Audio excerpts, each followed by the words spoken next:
Hola, buenos días, ¿cómo andan? Estamos en el tercer encuentro del curso de Huerta Agroecológica de Otoño-Invierno que estamos organizando en conjunto entre el ProHuerta y el programa Huertas Matanceras. Estamos acá en Cirujas Asociación Civil en La Matanza, que nos prestan gentilmente el lugar como para mostrar de qué manera organizar una huerta arrancando de cero. En el primer encuentro estuvimos charlando sobre el diseño de la huerta y la planificación del espacio y sobre la preparación del suelo. En el segundo encuentro estuvimos trabajando sobre las siembras de otoño-invierno, las siembras directas, las siembras en almácigo. Yo soy Gonzalo Parés, técnico del INTA. La propuesta es que puedan ver estos cursos a través del Facebook o de las distintas redes, tanto de Huertas Matanceras, del municipio de La Matanza, en las redes del INTA, de forma que una vez que lo vean puedan a su vez ir consultando, haciendo preguntas, sacándose dudas. La idea es que podamos ir en los chats de las redes, ir respondiendo preguntas. El encuentro de hoy, entonces, es el tercer encuentro y vamos a trabajar sobre los abonos, la importancia que tienen los abonos en la vida del suelo, en la calidad del suelo de una huerta y en consecuencia en la producción de hortalizas. Cuando nosotros hablamos de producción agroecológica, y en este caso de huerta agroecológica, tenemos que entender que el suelo es un organismo vivo donde conviven millones de microorganismos, insectos, lombrices, bichos bolita, colembo, los distintos tipos de bichos que viven en el suelo, muchos microorganismos que lo que van haciendo normalmente en un sistema natural, acordémonos que en la huerta agroecológica estamos de algún modo imitando lo que sucede en la naturaleza, lo que van haciendo los microorganismos del suelo y la vida del suelo es degradar la materia orgánica que cae al suelo y convertirla en nutrientes que puede aprovechar la planta. Las plantas son seres vivos que, a diferencia de los animales, en base a nutrientes muy sencillos, elaboran su propia estructura, sus hidratos de carbono, sus proteínas y demás, toda la estructura de la planta. Por lo tanto, cuando nosotros trabajamos con huerta agroecológica, uno de los tres ejes principales, lo habíamos dicho la vez pasada, tiene que ver con esto, con la vida del suelo, con la calidad del suelo y con la importancia de los abonos, de la materia orgánica en la vida del suelo. Las otras dos, si queremos, patas importantísimas en la agricultura agroecológica tienen que ver con la biodiversidad, que es el tema que vamos a ver en el encuentro que viene, que está compuesto, en realidad, la biodiversidad, traducido, biodiversidad es la gran variedad de plantas y de animales que conviven en la huerta. Traducido a la huerta, la biodiversidad, nosotros la vamos a trabajar con dos conceptos que tienen que ver con asociaciones de cultivos, cómo combinar distintos tipos de cultivos, lo vamos a ver en la tierra en el cuarto encuentro, y con las rotaciones, de qué manera voy reemplazando un cultivo por otro, a medida que van terminando los ciclos de los cultivos. La idea de estos materiales que traje para mostrar es ver qué es lo que queremos obtener cuando hacemos abono compuesto, compost, y ver distintos estados de graduación de diferentes compost de diferentes orígenes. Este es un compost ya terminado. Esto ya está zarandeado, tamizado. ¿Se acuerdan? En la clase anterior estuvimos tamizando algo de compost. Fíjense que está convertido en tierra. Todavía podemos llegar a identificar algún palito, algo de los ingredientes que pusimos. Tal vez encontremos algún resto que no culminó la descomposición, sin embargo ya está listo para ser usado. Tiene rico olor a tierra de bosque, tiene algo de humedad, pero no está pegajoso, de forma que al estar con esta humedad se lo puede zarandear, tamizar con facilidad. Esto es lo que queremos obtener. Acá tenemos otro. Este es un compost hecho con borra de café, ramas trituradas, pasto, hojas. Fíjense cómo queda. Este no está tamizado. Tiene más palitos, hay algún bicho bolita. Sin embargo, también ya está listo para utilizarse. La idea es, bueno, fenómeno, yo quiero obtener esto como inicio, entonces por eso traje para ver materiales en distintos grados de descomposición. Esto es un compost que hice con bosta de caballo, viruta de madera y quedó, por error, quedó muy seco, entonces el proceso de descomposición no culmina, no avanza al estar tan seco. Muchos me preguntan qué pasa si yo esto, o la bosta de caballo, lo muelo bien y lo pongo en la tierra. Estos no son nutrientes que la planta pueda aprovechar. Todavía no los puede aprovechar la planta, por lo tanto, lo que tengo que hacer es un compost con esto. Si yo esto lo incorporo directo al suelo, podemos tener problemas. En el campo le llaman que el cultivo se quemó cuando le agregamos mucha materia orgánica al suelo sin descomponerse.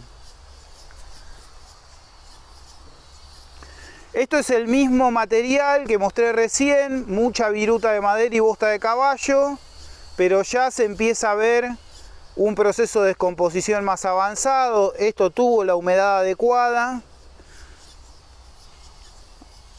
Ya hay partes que están prácticamente convertidas en tierra. Esto tiene como 6 meses de tiempo, pero bueno, la madera tarda en descomponerse, no tarda mucho, entonces lo que hay que hacer es esperar que esto se convierta en un material similar a la tierra como mostraba antes. Este es el mismo compost, pero tiene 2 meses más. Todavía se llega a ver algo de viruta de madera, pero fíjense que ya prácticamente está convertido en un material similar a la tierra. No es tierra, obviamente, esto es compost. Esto ya está para zarandear, tamizar y utilizarlo. Está un poco seco este material. Es una práctica que se puede utilizar cuando el compost ya está listo y está prácticamente convertido en tierra, dejarlo secar un poco para poder tamizarlo más fácil. De todas maneras, siempre hay materiales, ahí hay una semilla de paraíso. Siempre hay materiales que no terminan de descomponerse, que tardan mucho.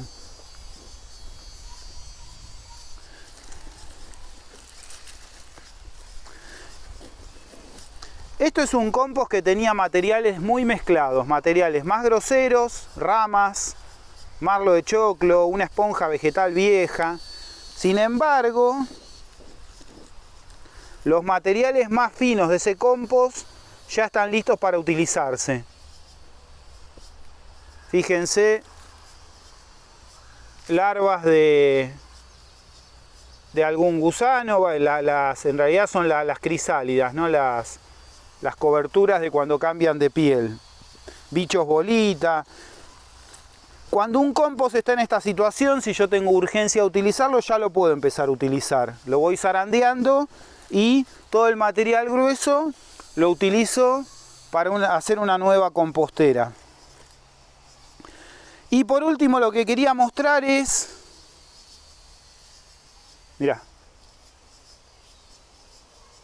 cucarachita, bichos bolita, hormigas coloradas, habitantes normales y habituales de un compost. Están degradando materia orgánica, en este caso un pedazo de madera, mirá, ya la tienen cocinada, ya la están degradando.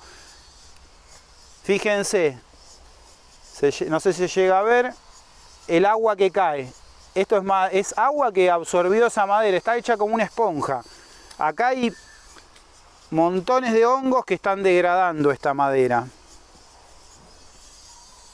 Lo que quería mostrar en este compost son las lombrices rojas, las lombrices que algunos le llaman californianas. Ahí están. Este compost está hecho con bosta de oveja, podas de cerco, pasto, restos de cocina y tiene un contenido de humedad. Fíjense, yo lo aprieto fuerte, me moja la mano y no chorrea líquido. Es el contenido de humedad ideal, sobre todo cuando ya empieza a haber lombrices en el compost. Si queremos que estén ahí, que estén trabajando, comiendo materia orgánica y convirtiéndola en excrementos de lombrices, que son un excelente abono, debemos conservar la humedad. Si esto se seca, si a esto le pasa esto, se van las lombrices. Acá no están. Fíjense que no están. Todos estos compost, salvo este del balde, estaban muy cerca unos del otro. Las lombrices van a encontrar lo que les gusta para comer a 50 metros a la redonda. Por lo tanto, si no les gusta cómo está en cuanto a la humedad, por ejemplo, ese compost, se van a ir a otro lugar.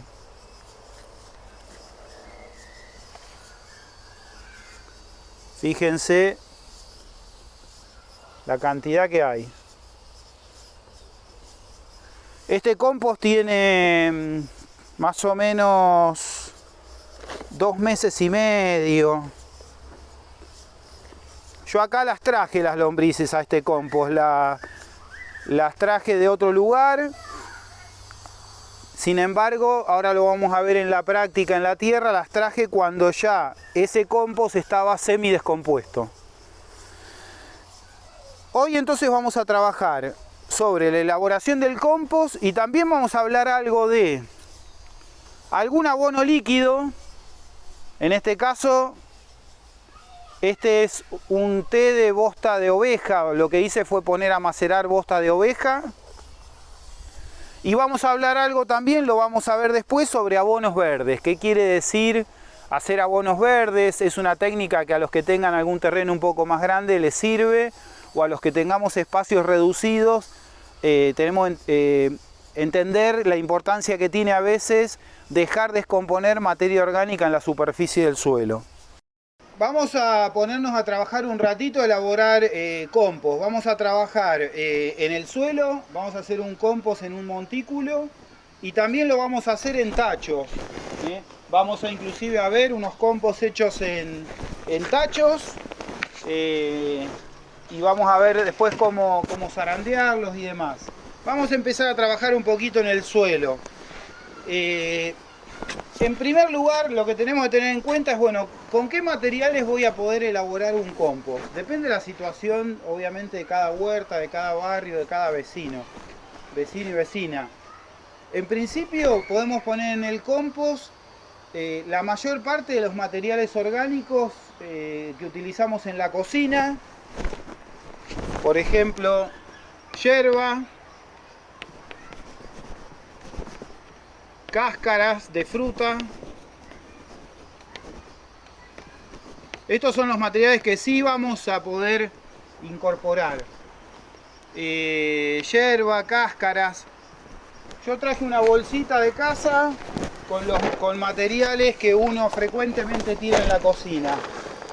Papel de almacenero. Otro papel de un librito viejo que sobraba, cáscaras. Ya después lo vamos a ver cuando lo incorporemos.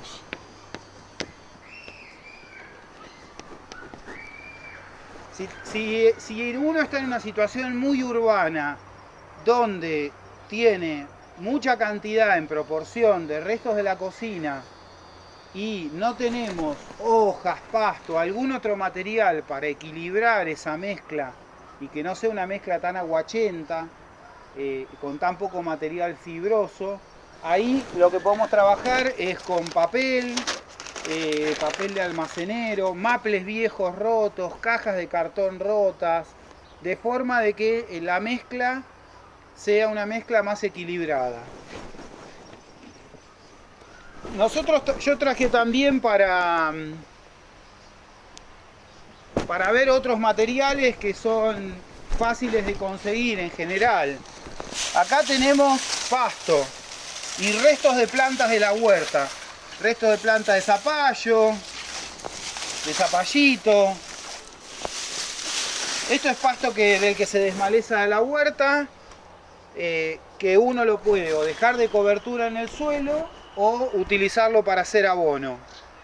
Ya está seco, por lo tanto, si hay pastos como la gramilla, que tenemos miedo que puedan volver a brotar, ya no van a volver a brotar porque este pasto se dejó secar.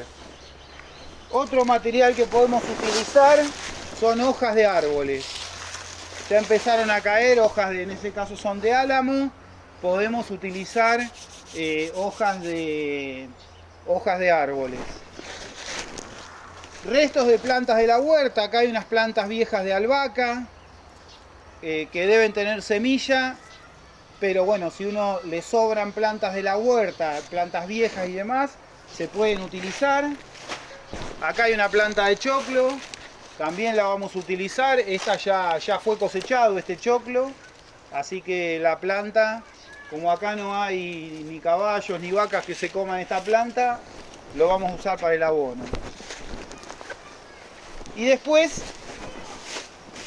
yo acá traje, esto no lo clasifiqué, lo junté de la calle. La bolsa de basura que tiran los vecinos cuando cortan el pasto. Acá hay plástico y demás, pasto. Hay que manejarlos con cuidado. Yo me debería haber puesto guantes, pero se me dificulta para manipular los elementos. Pero son materiales que muchos vecinos tiran. Entonces la idea un poco con el abono, cuando hacemos abono a nivel domiciliario, es reducir mucho la cantidad de basura que sacamos a la calle.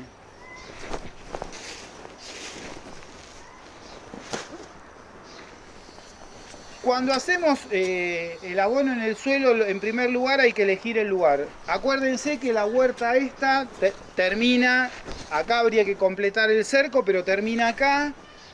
En este lugar hay sol hasta la tarde, hasta las 2, 3 de la tarde, y después ya le empieza a dar sombra a algunos árboles. Es una buena situación para hacer abono. Pensemos que en invierno el proceso de descomposición es muy lento, por lo tanto, si le da sol va a estar con mejor temperatura y el proceso va a ser un poco más rápido.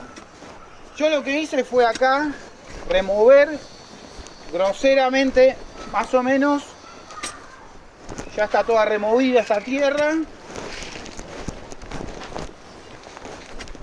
1 metro por 1 metro más o menos.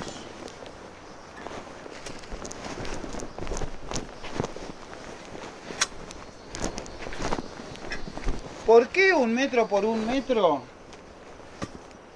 Lo podría haber hecho más grande o más chico. El problema es de los compost, cuando son muy chiquitos, cuando tienen poco volumen, es que cuando empieza el proceso de descomposición no levantan temperatura. Es normal que cuando empieza el proceso de descomposición de un compost, los materiales levantan temperatura por la proliferación de microorganismos, y al levantar temperatura, ahí empieza a haber una competencia entre microorganismos beneficiosos y microorganismos patógenos. Por ejemplo, si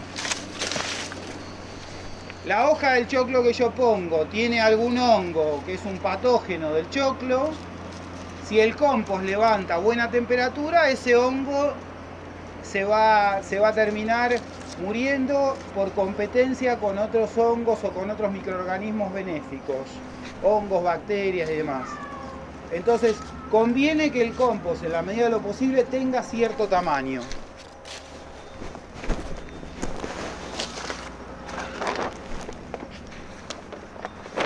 ¿Por qué removí el suelo? Acá ya le habían sacado el pasto. Saco el pasto y remuevo el suelo. ¿Para qué? Para que el pasto no crezca por adentro del compost, sobre todo si hay gramilla, y para que la vida del suelo, lombrices, microorganismos que hay en el suelo, empiecen de algún modo a colonizar ese compost, a subir al compost.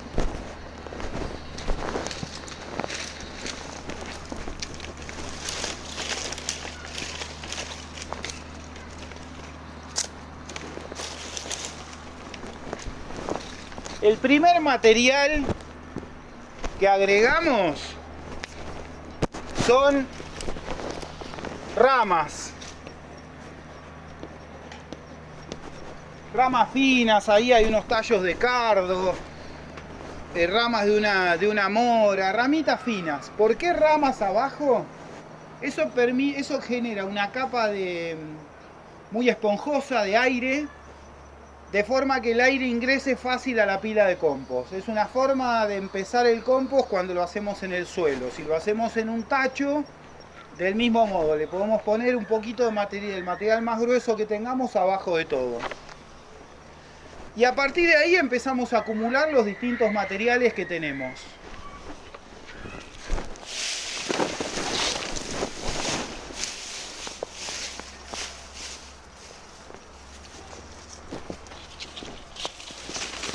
Fíjense, si vemos que hay plástico, hay que tratar de separarlo. Esto no se va a utilizar para el compost. En este caso una planta de tomate que la ataron con fiselina, que también es material plástico. Si la podemos sacar, lo sacamos, y si no, no importa. Dejamos que se descomponga la planta esa de tomate ahí, y al momento de zarandearlo, va a quedar arriba de la zaranda esa tela, esa fiselina. Cuando trabajamos con materiales muy secos, ya desde el principio hay que empezar a regar.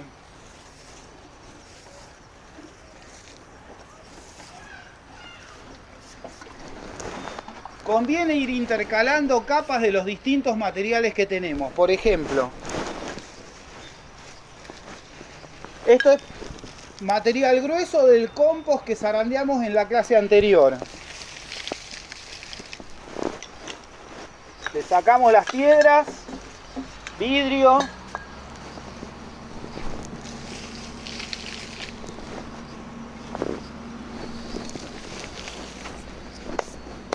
Vamos a ponerle material también del que mostramos del que mostramos recién en la mesa.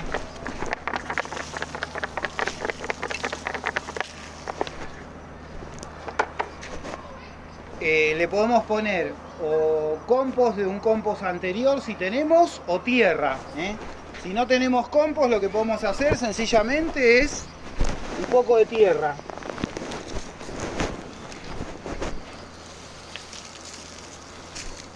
Lo que estamos incorporando es millones de microorganismos, hongos, bacterias, levaduras, que van a estar contribuyendo a la descomposición del material que fui poniendo.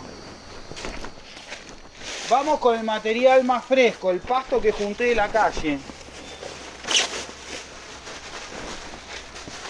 Acá voy a usar una bolsa a modo de guante. Voy a ir a buscarla, me salgo del...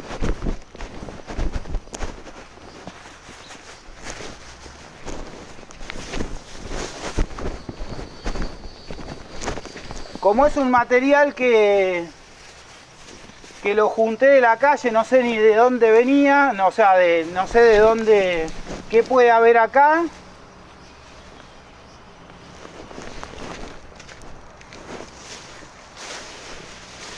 Todo lo que es plástico, basura, lo vamos tirando.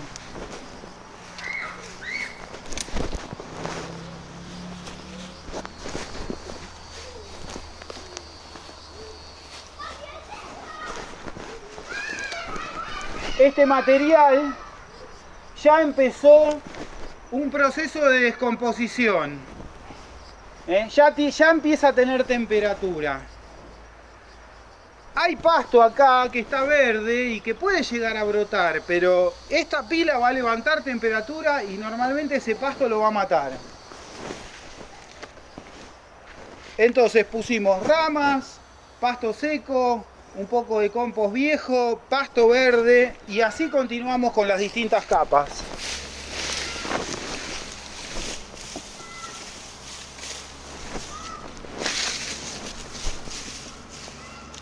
Restos de la huerta,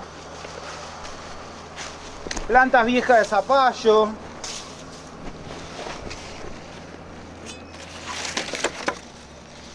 Si tenemos materiales más gruesos, una vez que ya empezamos la pila, los podemos picar.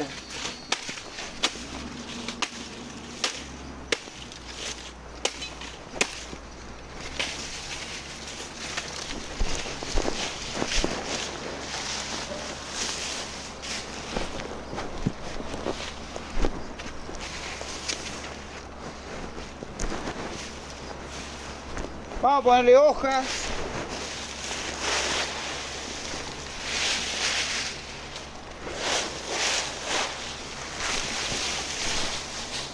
Volvemos al pizarrón. ¿Qué cosas no anoté? Restos de la huerta de verdura. Hojas.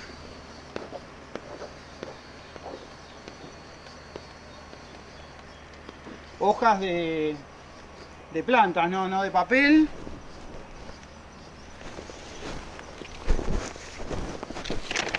Vamos con los restos de cocina.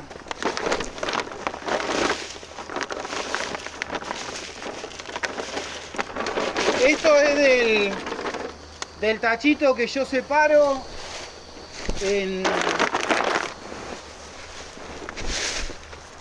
mi casa.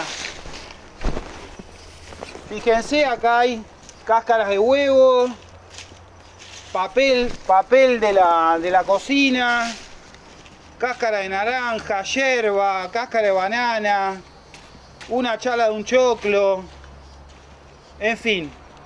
Los restos orgánicos, servilleta de papel, los restos orgánicos de la cocina. No tiene mucho sentido ponerle demasiado papel a un compost hecho así porque ya tenemos material fibroso, ya tenemos muchas hojas, mucho pasto seco. De vuelta, un poco de compost viejo o tierra. Y a regarlo.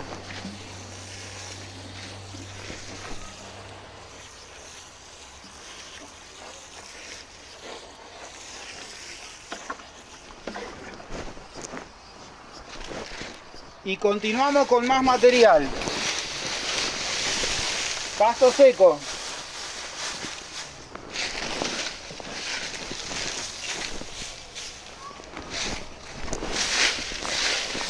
Me voy a guardar un poco de pasto seco para lo último. Ahora explico por qué. Más plantas de la huerta. Albahaca en este caso.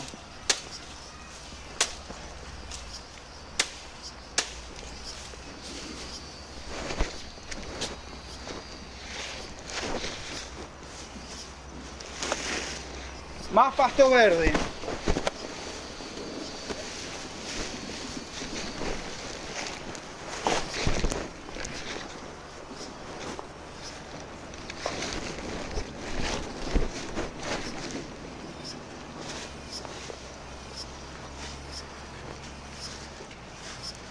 Ya se está viendo, ya se empieza a ver puntitos blancos que son hongos que empiezan a descomponer este pasto verde. Ya empezaron a trabajar los microorganismos que descomponen.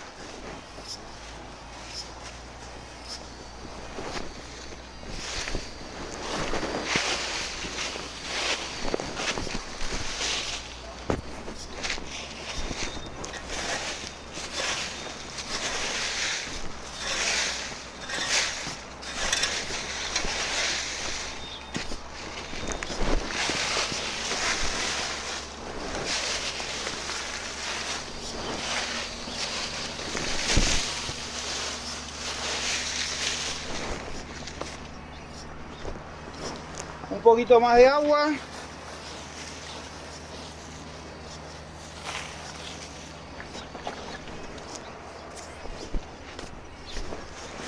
Vamos a terminarnos el material que tenemos para mostrar cómo terminarla.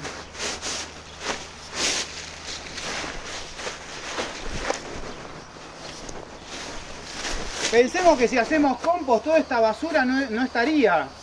Estas son las bolsas que la gente tira con el pasto que tira.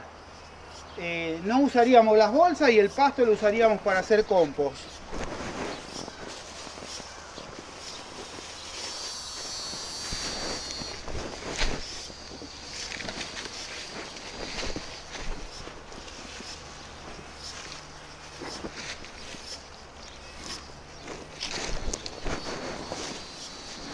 Todo eso es la basura que la gente tira a la calle.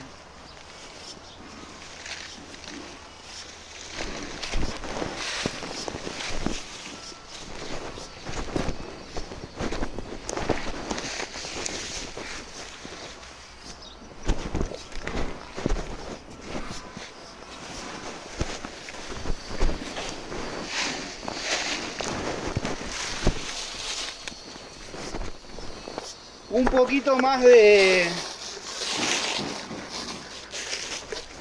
compost viejo.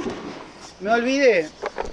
Voy a la mesa a buscar algún material, ahora explico por qué.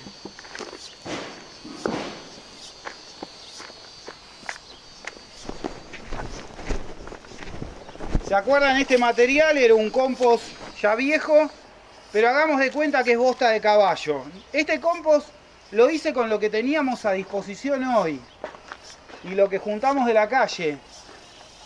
Si tuviéramos bosta de caballo,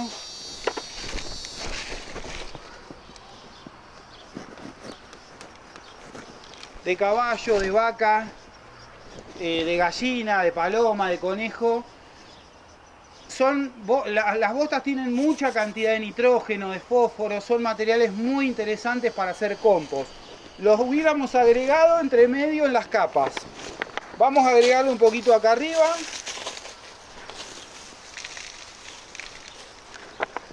Mucha gente no tiene acceso a bosta de animales, entonces el compost que hicimos hoy le puede servir a la mayoría que no tienen acceso a conseguir bosta.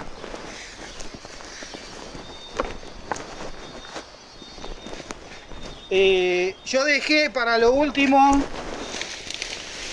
pasto seco.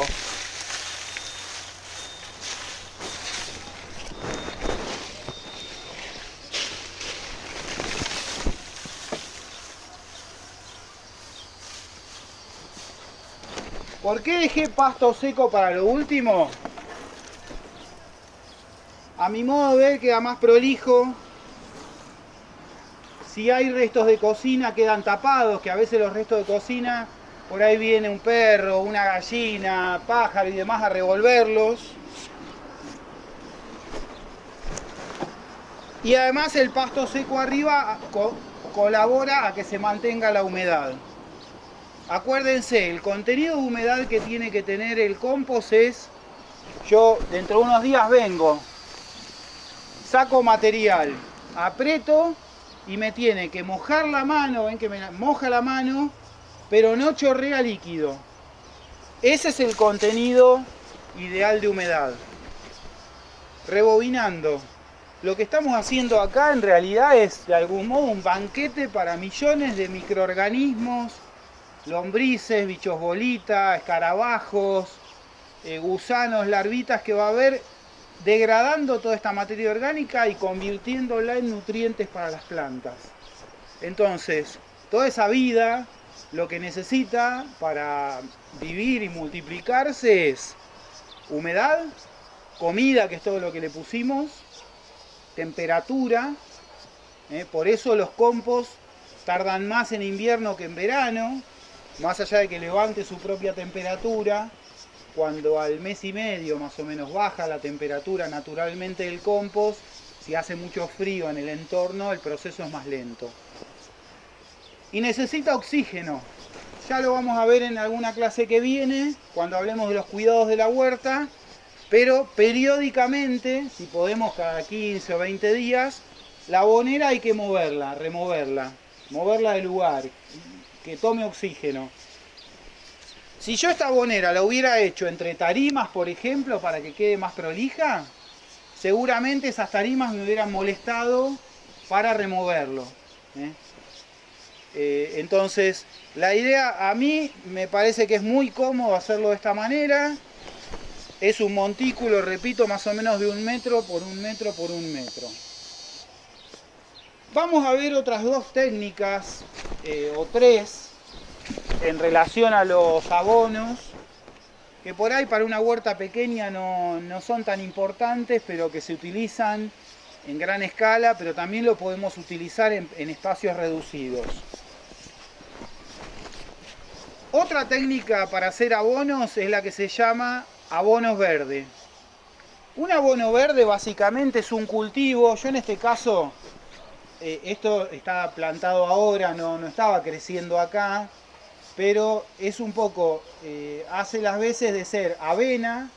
La avena es un cultivo de invierno, es fácil de hacer porque uno compra semilla de avena en la forrajería, la que le dan de comer a los caballos, y la siembra al voleo sobre el suelo y nace muy fácil. La avena normalmente crece durante el invierno y en esta época ya, bueno, ahora ya yo estoy fuera de temporada, para mí todavía no terminó el 2020, pero imaginémonos que estamos en primavera. Lo que se hace con la avena que creció durante el invierno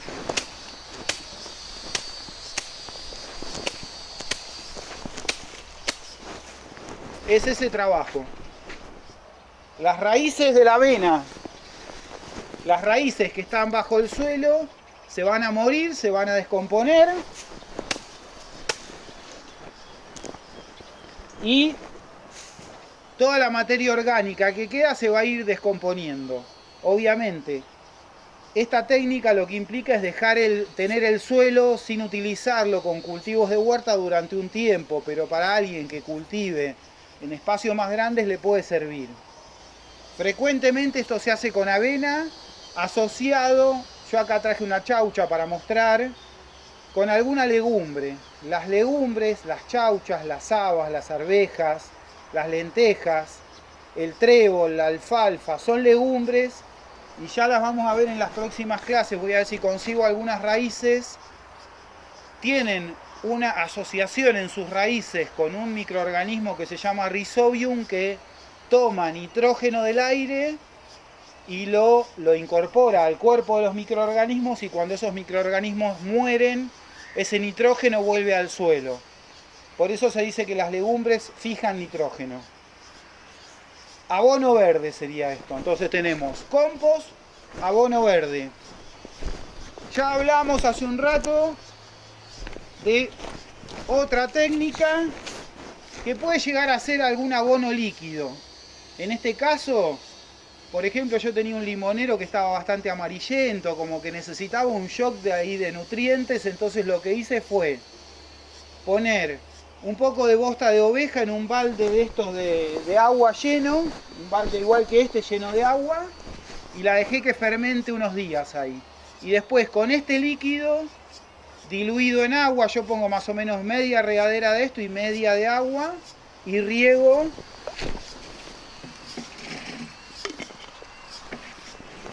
en este caso regué la limonero con ese líquido, que tiene una baranda interesante.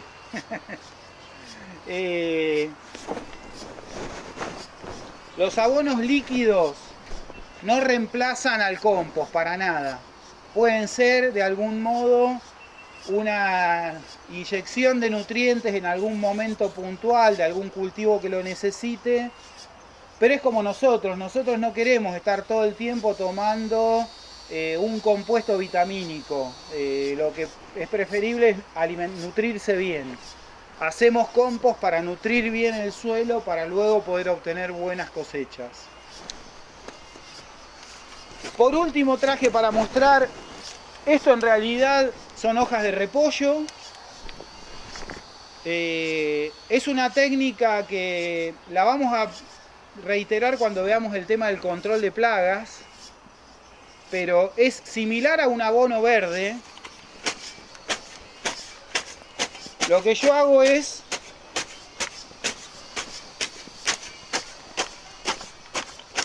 picar repollo, hojas de las que tira, puede ser las que tira el verdulero, repollo, brócoli, coliflor, que suelen tirar bastante hoja, la hoja que viene más por afuera. y de algún modo semi incorporarla al suelo. ¿Vieron que la hoja de repollo, de brócoli, de coliflor tiene un olor muy particular? Bueno, son compuestos que tienen mucho contenido de azufre y cuando se descomponen esos compuestos con azufre en el suelo, hace un efecto que se llama biofumigación. Es un sistema natural, por ejemplo, para combatir algunos patógenos del suelo. Ya lo vamos a ver cuando veamos control de plagas. No es estrictamente un abono verde, pero es un manejo similar, o sea, es materia orgánica verde que se deja descomponer sobre el suelo, o en este caso semi incorporado. Los abonos verdes uno los puede dejar sobre el suelo o a veces en extensiones grandes, por ahí lo que hacen es picarlos con alguna maquinaria, un disco. En la huerta lo podemos hacer así, como para que entren más en contacto con el suelo y se descompongan mejor. Creo que por hoy el tema de abonos es más o menos lo que queríamos ver. Acuérdense, no hay una huerta agroecológica, una huerta orgánica que funcione bien si no le da importancia a este tema. Hoy hicimos una abonera. La idea ¿cuál es? Dentro de un mes más o menos hago otra. Si tengo entre medio restos de cocina los puedo meter acá abajo, pero dentro de un mes junto material y armo otra. Y dentro de otro mes hago otra. Entonces, cuando pasan 4 meses, ya tengo la primera abonera prácticamente lista para utilizarla. Hay que tener paciencia. Tarda 4 o 5 meses. Y de esa forma se hace como una cadena. Todos los meses vamos a tener alguna abonera lista para utilizar. Acuérdense, yo le puse habíamos dicho, un cantero es 1 metro de ancho por 5 de largo, 2 carretillas de abono. Se usa bastante, Supongamos que una carretilla tiene 50 litros. De una abonera como esta, aproximadamente, si está bien hecha, van a salir 10 carretillas de abono. O sea que una abonera de esta nos va a alcanzar para abonar 4 canteros de 1 metro por 5 de largo. Es un número estimativo, pero rinde, el abono rinde aproximadamente un 50%. Esto se va a empezar a reducir cuando se descomponga y va a quedar más o menos la mitad de tamaño. Vamos a ver un poquitito el tema de... Muchos me dicen que tienen poco espacio, que no tienen dónde hacer una compostera en la tierra, entonces vamos a ver composteras en tachos.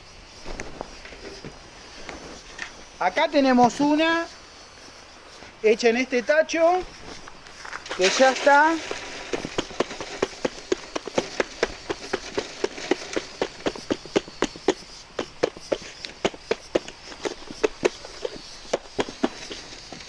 Fíjense lo que le pasa al tacho cuando no lo removemos. Se compacta bastante. El material que se compacta, probablemente lo que yo tenga que hacer ahora es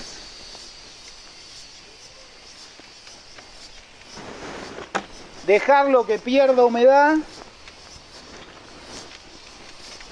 para poder zarandearlo, tamizarlo. Todavía tiene feo olor, tiene olor a podrido. ¿Por qué? Porque el tacho tiene esa tendencia a ser muy húmedo, a compactarse, entonces el proceso de descomposición es más lento y es un proceso anaeróbico, o sea, sin aire. Y ahí, si la abonera da feo olor, algo anda mal, le falta aire o tiene mucha humedad.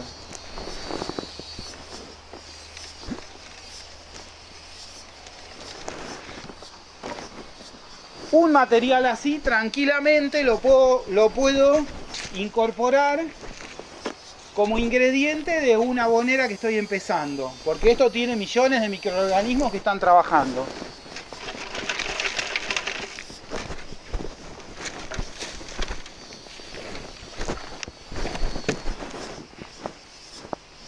Ahí está el material como tiene que quedar.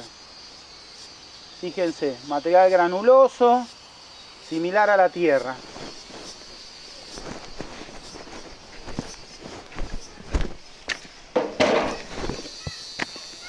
Y acá hay otra bonera que todavía le falta tiempo.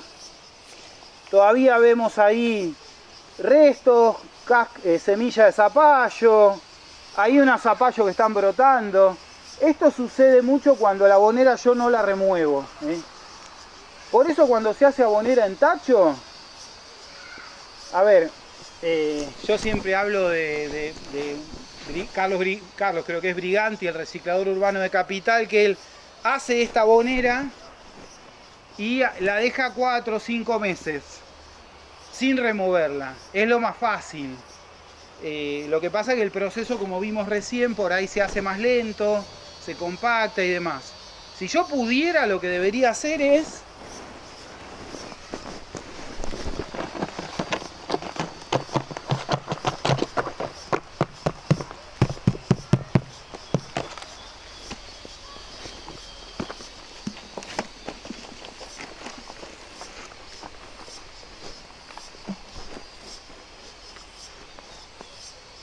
removerla. Ahí está.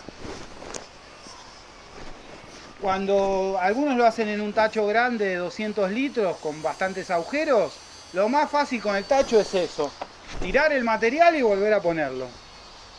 A alguien le puede dar un poco de impresión por la descomposición y demás, pero es lo mejor para que realmente la descomposición suceda como debe suceder, que es un proceso en presencia de aire. Y de vuelta, la prueba de la humedad. Chorrea agua. Chorrea agua quiere decir exceso de humedad.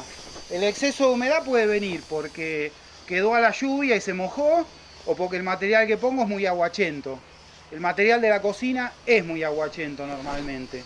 Por eso hay que agregarle papel, hojas y moverlo para que pierda humedad y quede más equilibrado.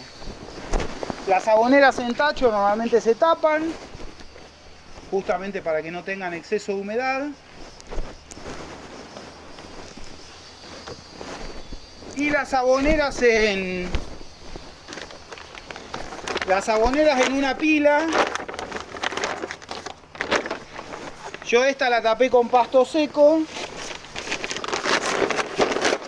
Pero por ejemplo, imagínense que se vienen unos cuantos días de lluvia fuerte.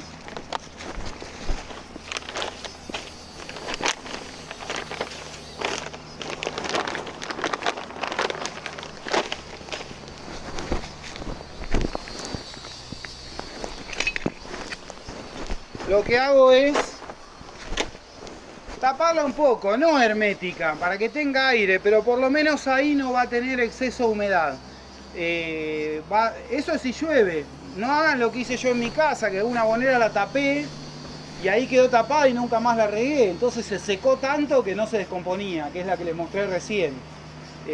Si vamos a tapar, acordémonos de regular nosotros la humedad, regando, y si tiene exceso de humedad, removiéndola. Bueno, creo que por hoy es suficiente. Nos vemos entonces en el próximo encuentro, que sería el cuarto, que vamos a hablar de las asociaciones de cultivos y de las rotaciones.